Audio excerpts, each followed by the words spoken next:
All right. Hi, everyone. Welcome to Aurelia's Virtual Book Club. We have Logan Judy here to tell us about finding sage. So, tell us a little bit about yourself. Sure. So I am originally from Southern Indiana, now live in Northern Indiana. I started writing when I was about 12 years old, and tried to write my first book for about 5 years off and on, which is not the book I actually wrote first. Great. Okay. Hi, everyone. Welcome to Aurelia's Virtual Book Club. We have Logan Judy here to tell us about... Do you have the other window open? One second. Tell us a little bit about yourself. I had an echo going on. Sorry about that. No, it's fine. It happens. Sometimes if you don't, if you have it playing on the other screen, then it gets funny sometimes. But. Yeah. So you were writing not your first book for 5 years? Yeah, roughly. And then it just wasn't working out. So I actually finished a first draft of it. It was an epic fantasy book, kind of in the spirit of Lord of the Rings and that sort of thing. And I finished it, and then I was like, this is just exactly the same thing as all the stuff I read. So I deleted the whole thing. And you didn't even save a backup copy of it? Oh no, I was really impulsive. I just wiped it out, and then it was just like gone. So that's very brave of you. I don't have that kind of audacity. I regret it. It was well, and so the story wasn't very original, and so like I wouldn't have kept the original story, but some of the characters were pretty cool. And there are some kind of neat one-liners and things like that I wish I'd kept. But I was really, really bad about starting something and not finishing it. So when I started finding sage, which I started when I was a freshman in college and finished when I was a junior in college, so it took me about 2 years. When I started it, I was like, okay, no matter how much I hate this thing, by the time I'm in the middle of it, I'm actually finishing a book. So. Yeah. And so I finished that. I guess it's been about 2-ish years ago now, about 2.5 years ago. Finished that and published it. So and there were points where I was like, oh, this is an awful story, but I ended up being pretty happy with the final result. So stick with it. So what sparked the idea for finding sage specifically, as opposed to all of the other starts? Well, I like to tell people that finding sage is what would happen if 1984 and X-Men had a baby. Okay. So it started out because I wanted to write something like I'm really into science fiction, but I also wanted to write something that was political. And so the kind of dystopian worldview of the book started out by a lot of influence from reading the more traditional dystopia stories. But the problem that I found when I was wanting to write primarily about that was that most of my influences from that are not actually responding to anything that's going on in the Western world and in the United States. Because when you think about those books, I mean, George Orwell, Aldous Huxley, those are British writers. And so they are responding to things that are going on in Eastern Europe, kind of the World War II era, and the rise of fascism and Nazism. And that's, even though like we have a lot of problems I would like to criticize in the US, that's not really the same thing. And so I was finding myself influenced by those things. And so I was kind of singing to the choir, I guess, or like trying to come up with something that didn't really work. And so what I ended up in is I was like, okay, well, I like superheroes. I want to write a superhero story. And one of the things that I was intrigued about is in some of these, X-Men did this, actually Heroes did this too, if you're into that show. It's one of my favorite shows. And they will have these futures where instead of being like applauded as superheroes, people with superpowers are hunted and are abused, but they never actually stick in that future in the comics or in the TV series or whatever. It's always like, oh, that's something that's going to happen. It's an alternate future, but then it's prevented and it doesn't happen. Yeah. And so I thought, what if superpowers were really a curse instead of a blessing, just because you would literally be hunted down in the street. And I started thinking about what would lead to that, and I think I get into that more in the second book than in the first. But it was just kind of intriguing to me, thinking about a really common theme in science fiction is that people fear what they don't understand. Yeah. Really don't understand superpowers, if they were to be real. And so that was what kind of sparked the crossover between superheroes and political dystopia.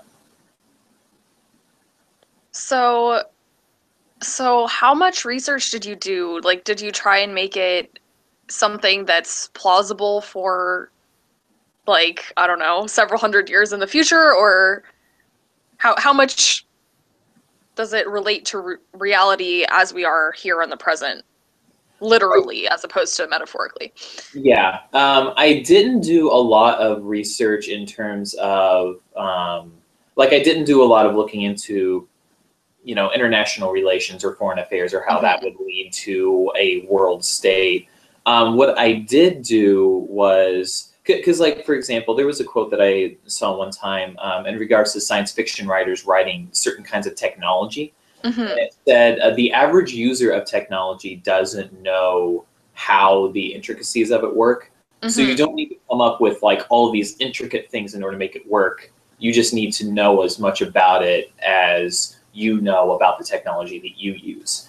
Right. So in a similar vein, what I basically tried to do was connect the dots of how it could happen from what we generally know about the world as average Americans, maybe even, casually involved in politics as Americans, and how that would lead to something like a world state. And I use the United Nations for that backdrop, not because I have a vendetta against the United Nations, but when I was trying to think of something that would result in that. Basically what happens is a World War III is started when the existence of people with superpowers is made known, because then it turns kind of into a second Cold War. Yeah. Where, these people with powers are all of a sudden the new nuclear. And so these worlds are vying for these different powers. The United Nations basically steps in to do conflict resolution, but then with the powers given to them by both sides who think the United Nations are going to work out a peaceful solution, they just end up bringing the entire world under their control. And then throughout the years gradually does things to make it more like one government and less like a coalition of nations. So my thought in doing that was I wanted to do something that was going to be accessible to the everyday reader, and see, okay, over time I can see how that would kind of work out. Cool. It sounds really interesting. So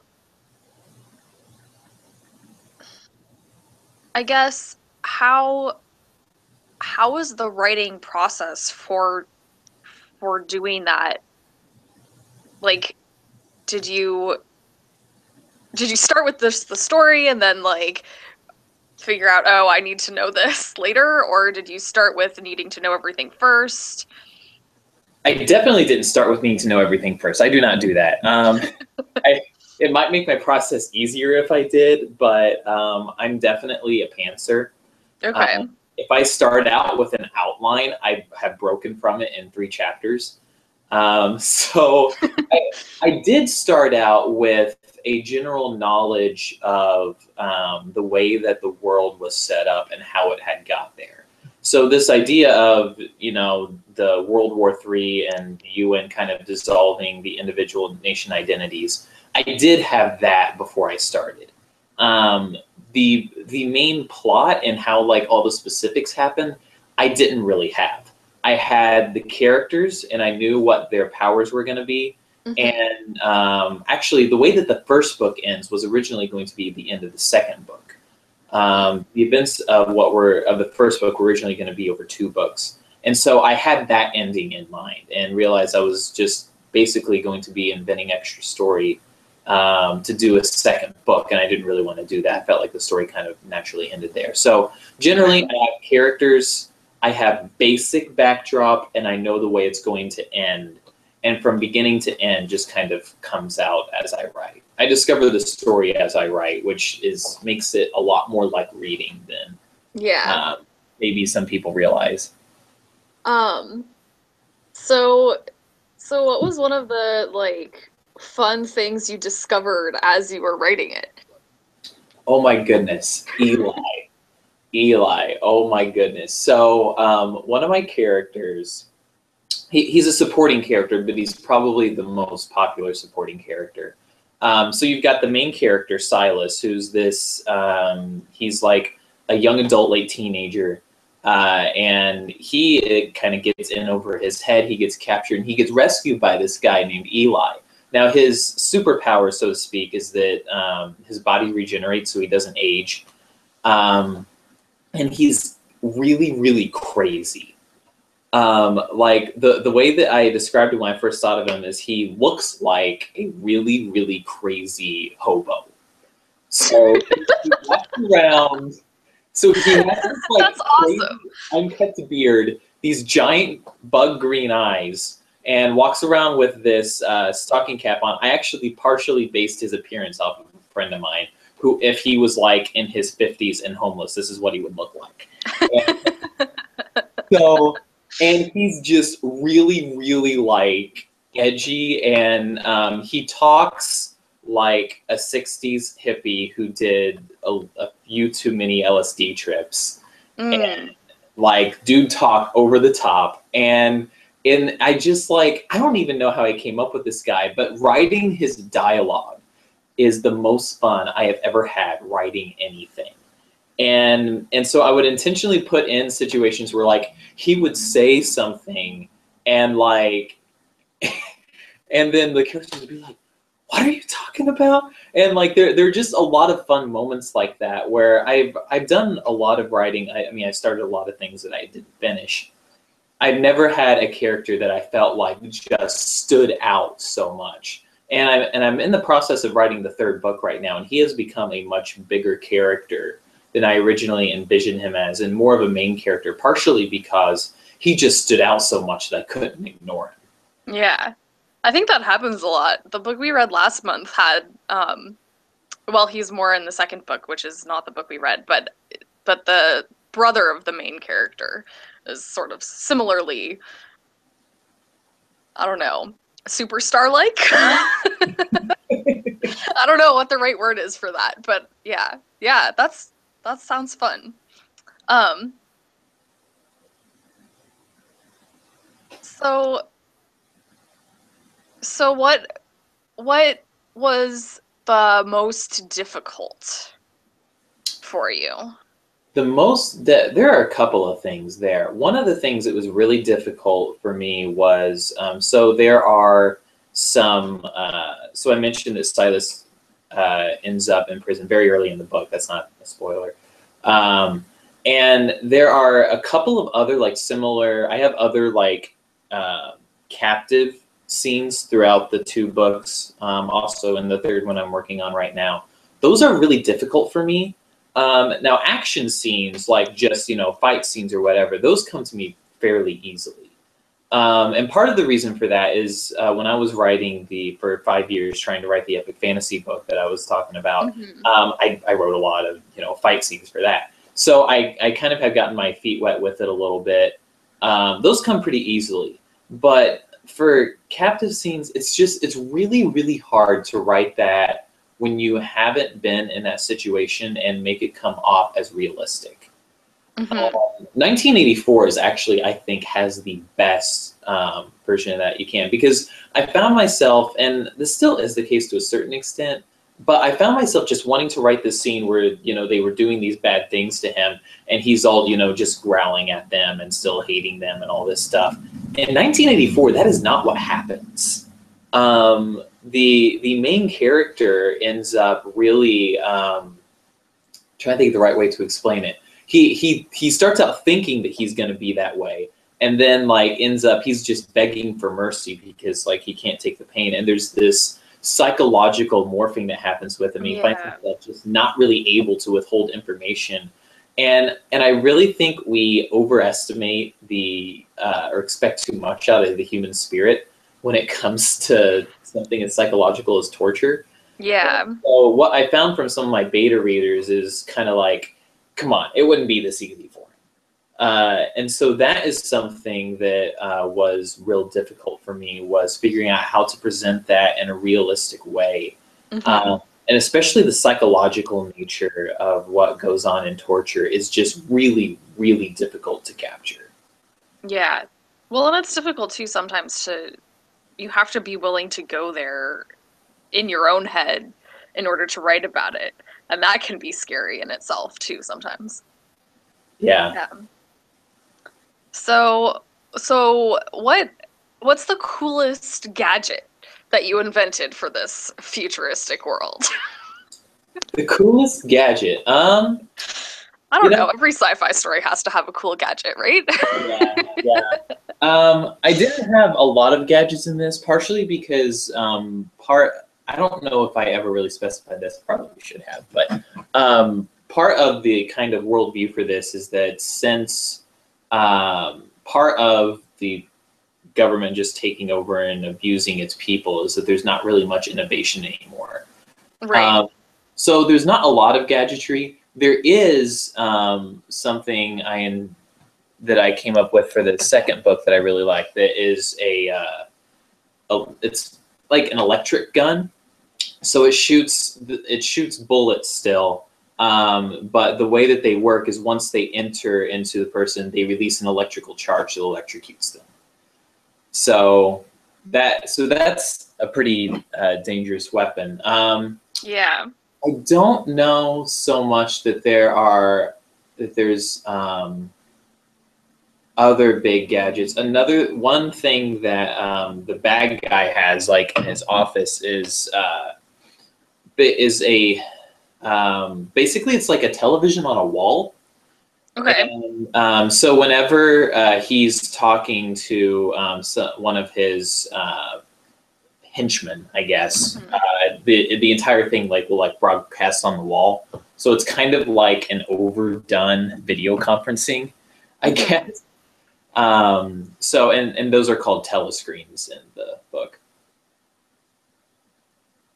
So what motivated you to do specifically the political commentary? I mean, you mentioned it a little bit, but specifically like with the whole government controlling everything.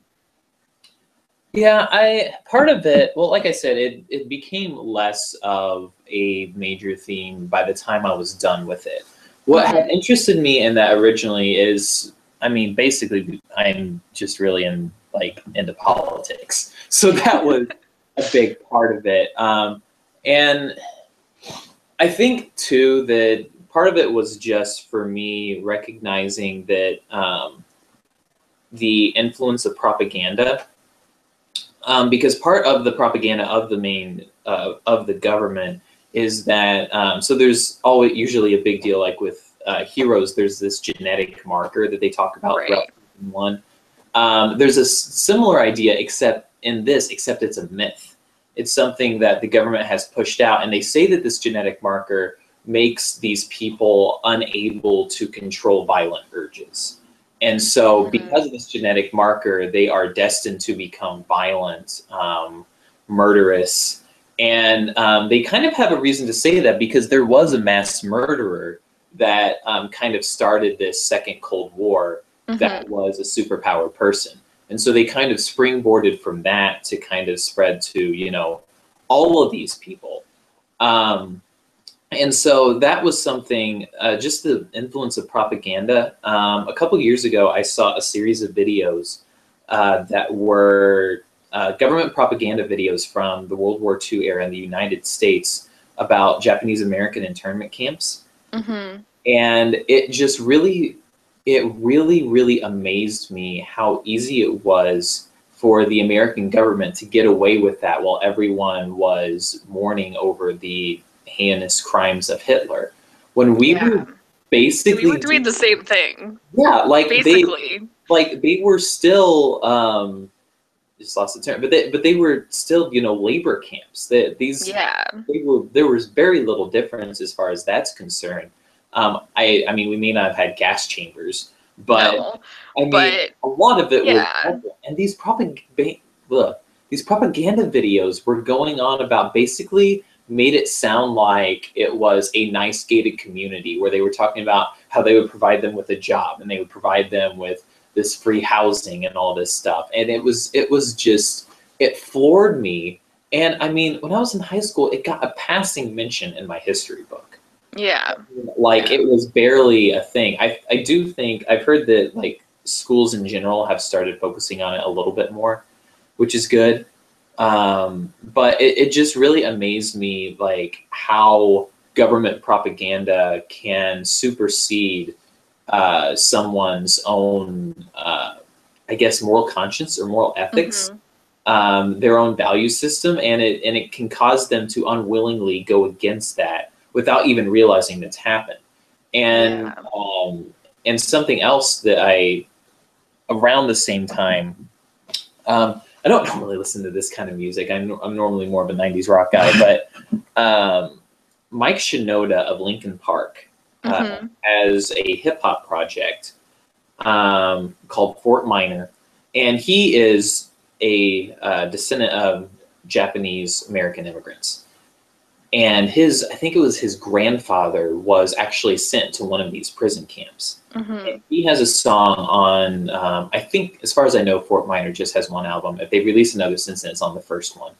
That is basically just a story about his grandfather's experience, about like how they had moved to America, and then, you know, this great betrayal that he felt for something that, you know, he hadn't even done. And it just that stark contrast between government propaganda and actual reality. Yeah. It's something that really, so propaganda was kind of a big theme that came through for me. And just about how it really destroys the spirit of those that it comes out abusing. Yeah.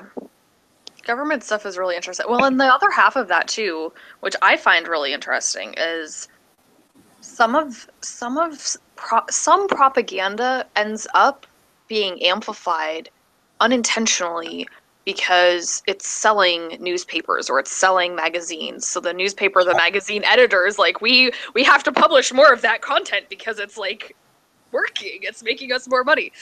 And then you forget, it's really easy to forget, you know, that that's just a piece of propaganda.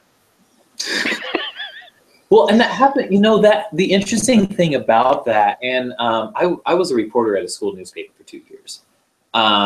So like I had a little bit of exposure into that world. And the thing that's interesting about that is that happens sometimes even if the paper is criticizing something that they should be criticizing.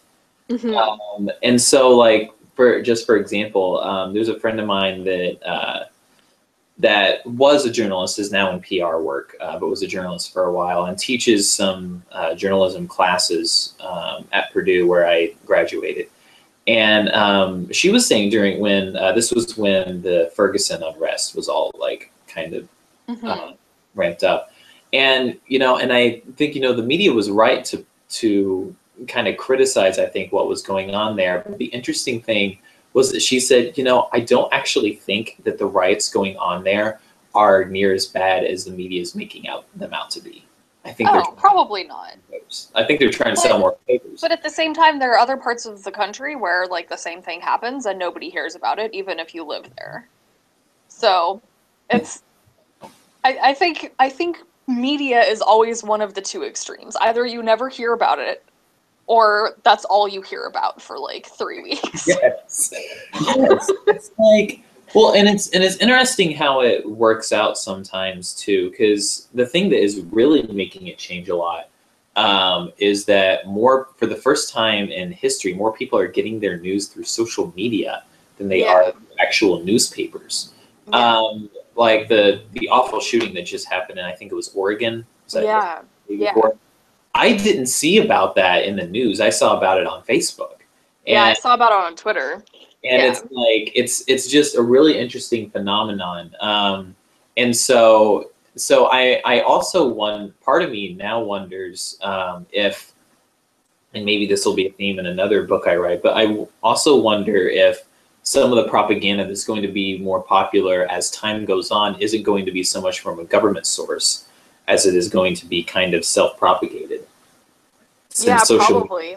Well, but the other thing is that, like, if you think about it, there are a lot of people who probably are hearing things directly from the government who can then spread word about it via social media without it appearing to be coming from the government. That's just an unfortunate way of how, like, the military and the CIA and the FBI are all structured. So there's a lot of structure. There's a lot of interesting problems that I think are going to be coming to the forefront in the next, few generations. And really, I mean, I think every political leader is guilty of that. And even ones that have good intentions, I think some will use things for propaganda means because they need the country to be behind them, at least in their own minds, in order to do what they think is right. And so they need people to believe the story they're telling, even if the facts are correct. They want to put the context in their own way and make everyone believe it, right? And so that's really the struggle of a free society, or what's trying to be a free-thinking society is, everyone is trying to feed you something in particular.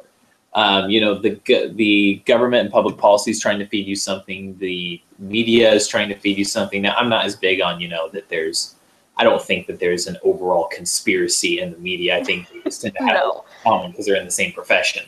But I think the conspiracy is that every media source is trying to, remain profitable so that they can earn their livelihood by doing something they care about.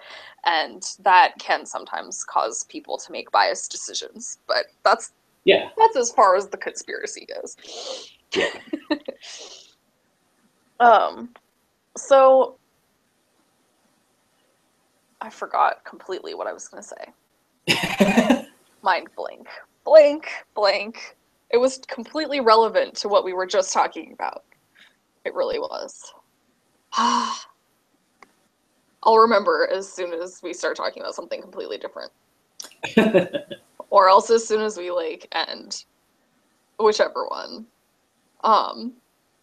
So how has your I guess your educational background influenced your writing?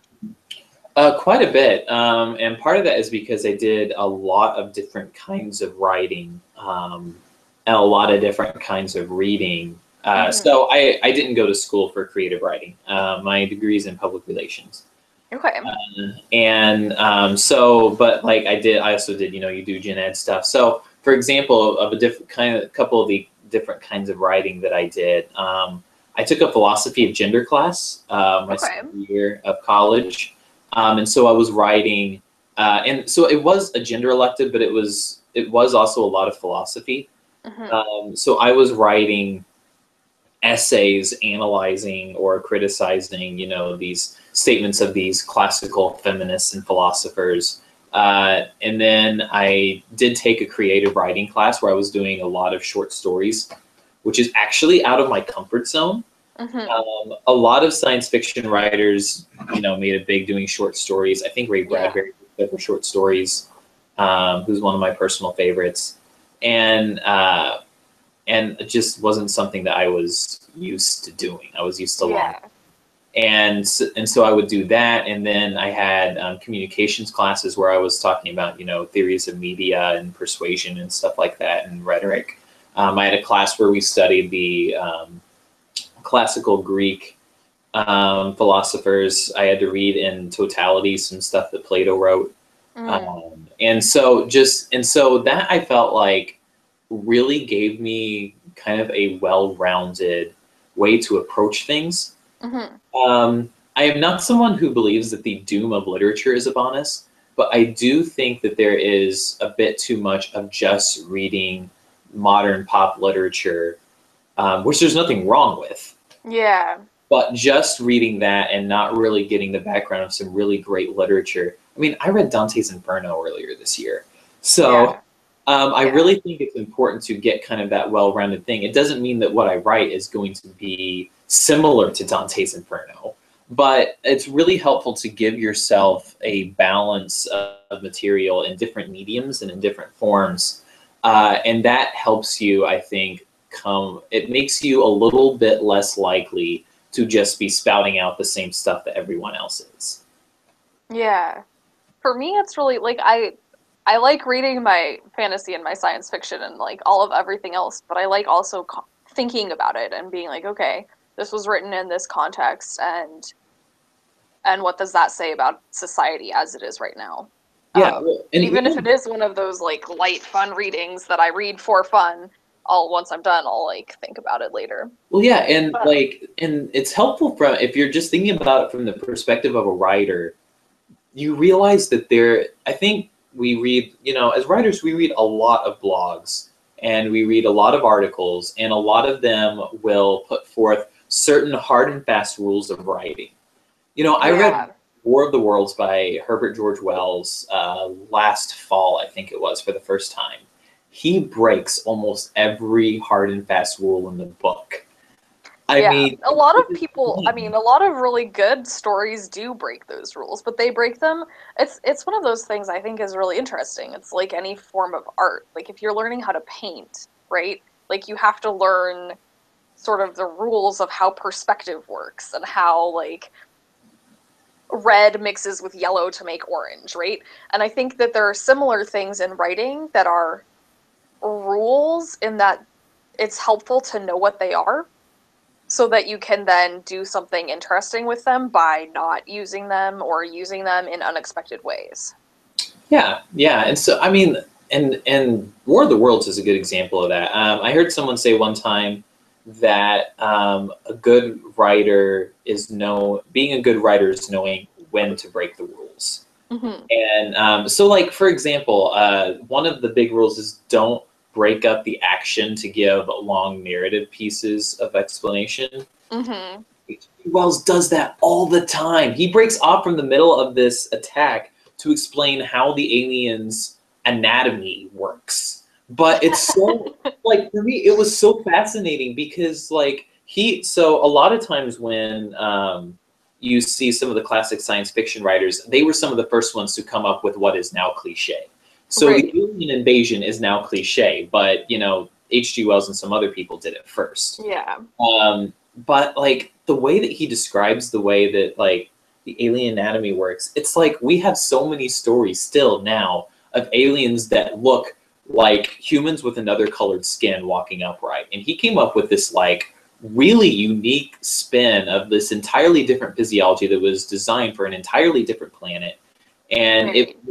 and like that was so original that I was still with the story completely enveloped in it when he was breaking away from the action for a minute. And then it makes it make sense in context too, because you can't like if you're fighting an alien that has weird anatomy, you can't just assume that their weak spots are going to be the same as a human's weak spots, right? So you like it's important information in order for the action scene to make sense too at the same time. yeah, well, and it's really important for how the aliens end up being defeated too. Because I mean, if I don't want to give spoilers, if you've read it, you know or seen the movies, you know what I'm talking about. But like, I think if that hadn't been set up with the anatomy, and they don't really do that in the movies, but like in the book especially, when you have the opportunity to do that, if that hadn't been set up, it would have gotten to the end and being like, well, that came out of nowhere, Deus Ex Machina much, and so. Yeah.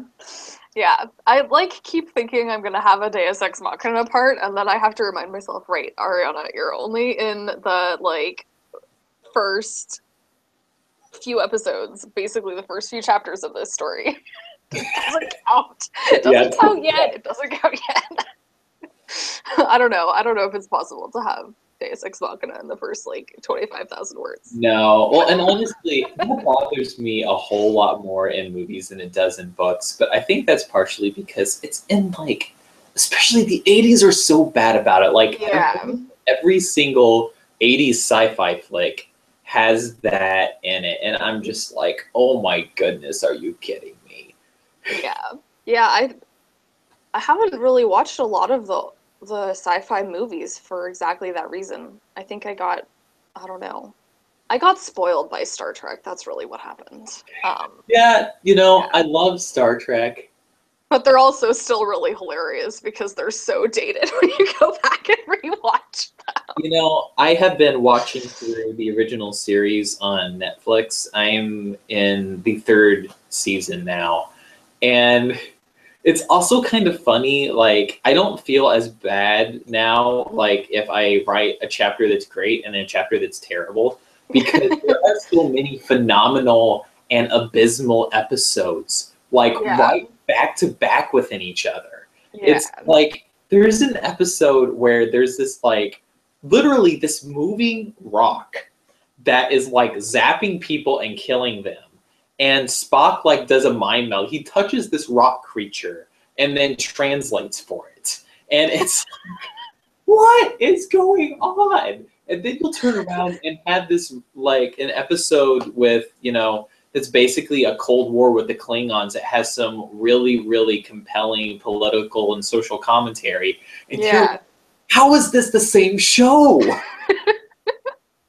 Yeah, maybe they thought that if they put too much political commentary all at once, that people would stop watching because they would have to think too much. I don't know. And I also haven't paid attention to the writing credits either, because on TV shows a lot of time, like Doctor Who is this way. Like, so right now Stephen Moffat is the showrunner, and so he'll write a lot of them, but he doesn't write all of them. And sometimes they bring in different people to write, like, just an episode. Like, they brought in Neil Gaiman to write an episode with the Cybermen for Series 7, I think. Mm-hmm. Which makes absolutely no sense with the history of the Cybermen, but it's still one of my favorite episodes of all time. Yeah. Yeah. Neil Gaiman, there's a writer. He's amazing. I have trouble getting into American Gods, but I think I just have to have the time to, like, get into it. That's definitely one that requires thinking. But everything else I've read by him, I've loved. Well, and the thing that really got me into him was Coraline. Like, I read that because I still read children's literature. I'm a big children's literature is awesome. Oh my goodness. C.S. Lewis. C.S. Lewis is amazing. Oh man, he's great. He's one of my biggest influences, honestly. He said one time that if an adult cannot enjoy a children's book, it is not a good children's book. And so I think I had watched the movie first and loved it. I really like that style of, like, dark stop motion. I love Tim Burton animated films, all that stuff. And so I read the book and I was just like, his mastery over the narrative voice is just unbelievable. And his sense of humor is great too. There's I think it was on his Tumblr page, maybe someone asked him like, how do you write, basically. Like, it was kind of an open-ended question of advice as a writer, or how do you get published. And basically he said, you put one word after another until it's done. It's that easy and that hard. Yeah. And you keep doing it until something good comes out. And then he said, no, just kidding. What you actually do is you go on top of this great big mountain in the middle of this world that grows in a tree that grows this kind of egg. And then you take this golden egg too, and, like, goes long thing, and then you open it and there's a book. That's how you actually do it. Yeah. Yeah, I think I saw that somewhere. I don't remember where, though, because everyone shares this stuff everywhere. So, what should we be most excited about reading Finding Sage? Eli's dialogue, seriously. Eli's dialogue? Last. Yeah. I think, too, I really think the characters excite me as much as the story does. A couple of things I am proud of. I tried to think of some superpowers that weren't as obvious. Mm-hmm. So I tried to not have, like, a Superman character, or, something that, or flight, or something that had been done a million times. So, like, for example, there's there is a character that has mind control abilities, but his abilities are connected to the brain, not just consciousness. So like he can access stuff like bodily functions, so he can like stop somebody's heart if he wants to, and also I also like kind of thought a little bit about the theory that the mind is more like a computer database type thing. And so instead of just hearing what people think in the moment, he can like go in and search through their minds. The trick is that they can sense his presence, and he has trouble blocking out certain ones. And so he can't actually use all this power at once because it'll overwhelm him and he'll at least pass out, if not die. Right. If he doesn't like really keep a limit on it. So, and then like there's another character that he can't see the future, but he can see intentions. Okay. Has. And so stuff like that I really tried to make them. That another one of my favorite characters is someone who her superpower is that she doesn't forget anything, which turns out to be more like a curse, if you can imagine, having that dystopian world. And she is a really big character in the third book that I'm writing now. So that's another thing that like I tried to think of superpowers that are not super obvious. Although there have been one or two of those that since then, like I've learned about, there have been superpowered characters that have had that I just didn't know of when I was writing it. And I was like, dadgummit. So it doesn't count. You didn't know about them then. Yeah, I suppose so. That's what I'll say to make myself feel better. All right. Well, thank you for coming. And why don't you let everyone know where they can find you? Sure. So I am on both Facebook and Twitter. My Twitter handle is @LoganRJudy. And my Facebook page is Facebook.com/Logan Judy author. You can also sign up for my newsletter. My website is just www.loganjudy.com. You can sign up for my newsletter there. I don't spam inboxes. I just send stuff out when I have information on book releases or plans for book releases or where I'm at in the editing process, that kind of stuff. Cool. Thanks.